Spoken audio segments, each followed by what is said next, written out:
Girls and guys, high velocity tech sales is sometimes like trying to catch a wave in surfing. You like jump in the water, wave comes, maybe you get it, maybe you don't, and you almost drown. And then you just have to do it again, and again, all over.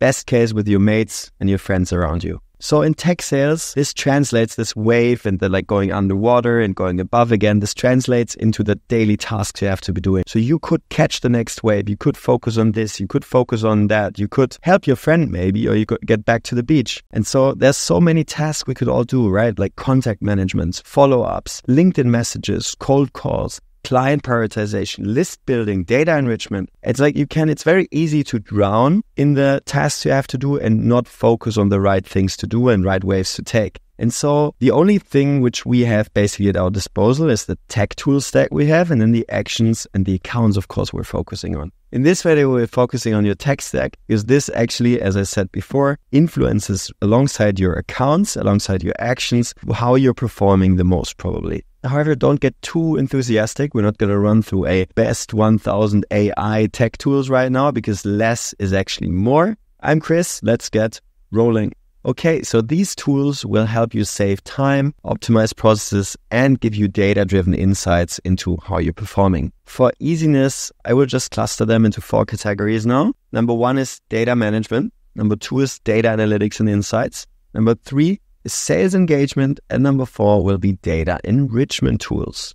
Let's go.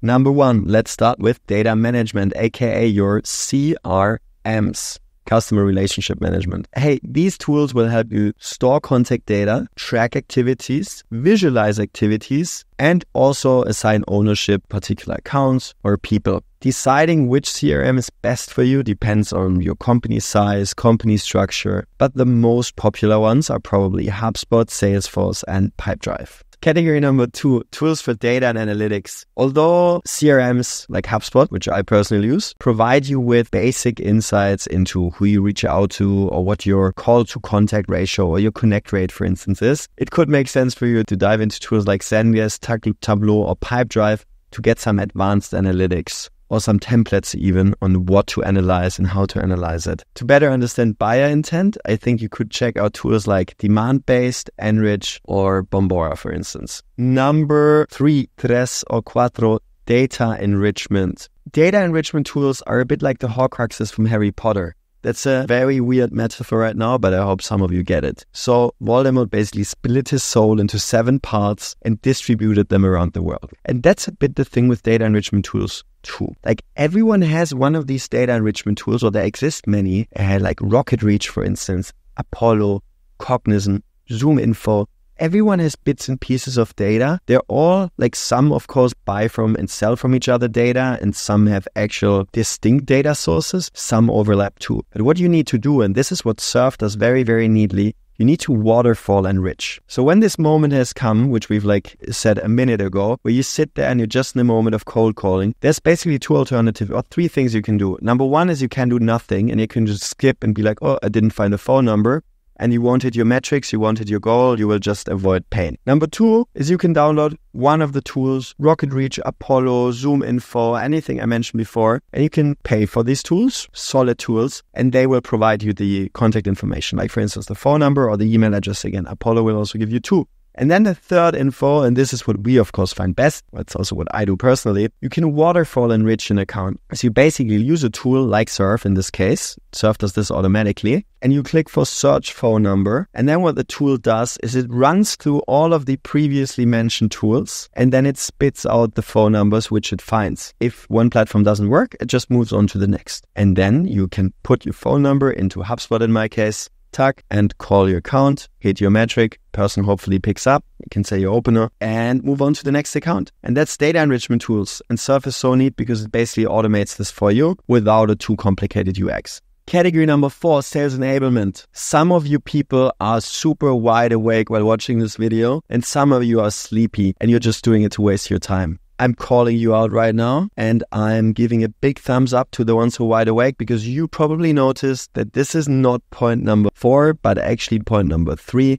And I mixed it up in the intro. Shout out to you guys, whoever's still awake. And also shout out to Matthias Schaper from SDRs of Germany. Why? Because what we'll be talking about now is actually a snippet which she sent around on LinkedIn, which was then sent around a lot in the Berlin ecosystem, probably also in Paris. And this was about multi-touch cadences. Why is this such an important topic for you, even if you're not in tech sales? Because you're probably being ghosted by people. Often you're being ghosted because you're irrelevant. Your offer which you're proposing, the product which you're proposing is just not for the right person or just not for the right company. The other day, I, for instance, received a reply by a CEO who was just like, we're not in the market for this. Could be because he just has different priorities, doesn't like me, doesn't like our company. I don't know. Anyways, for people who ghost, so he didn't ghost me, just said that we're not in the market. However, people ghost you. It's very important that we are not assuming in the very beginning that they're not interested in us or that the offer is not fitting. I think what we have to assume is that they're just caught up in their own life and their own business. What does this mean? You need multiple touch points. You need to call people, you need to send people text messages, you need to send people emails, and then you need to do this all over again. Best case, you even get a referral by a person who knows the person you want to reach out. This is how you get top of mind for people and at least get a glimpse of the attention they still have left after hours of TikTok, Instagram, and watching YouTube videos. How do we go and practice about this? So first of all, there's tools who are very specifically for one channel you're trying to target or you're trying to satisfy for a customer. So for instance, if we go to emails, probably the state-of-the-art, most hyped email tool right now is Instantly.ai.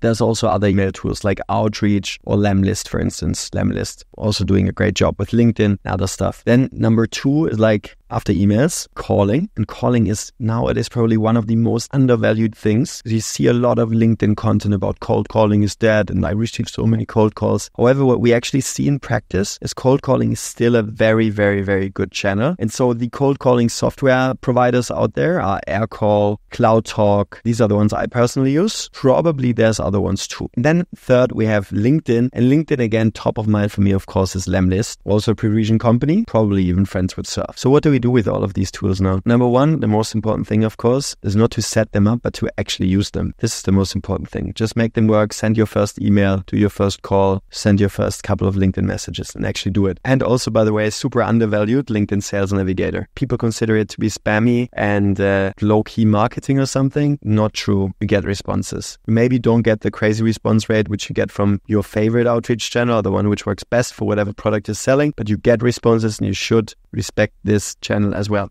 So then after actually doing the action, setting up the tools, what's super important is putting them all together and then making sure that you consistently pull through this machine, right? Because it is a machine. It's like calling, email, LinkedIn, sales nav, repeat. And how you do this is like, so I personally do it in HubSpot, that this then reminds me about the cadence which I'm running through. And then you of course have these tools like Surf, which sync your LinkedIn messages, for instance, to HubSpot, which is vital. Like for me, it's an essential in tech sales. By the way, I have an idea, Veronica. So in the end, what I'm just talking about is sequencing. So the main tools you have to consider here are, of course, HubSpot, which is our number 1 CRM, then Outreach, Salesloft, Lemlist. These are all sequencing tools and could all help you in kind of like making sure that you hit all of the steps and then sync all of these steps with your CRM. So there you have it. These are the top 4 tool categories and also some must-have and essentials. We're not in the fashion video here with the essentials for spring, summer, but we're with the essentials for probably the next 2 or 3 years in tech sales. If you want to know more and if you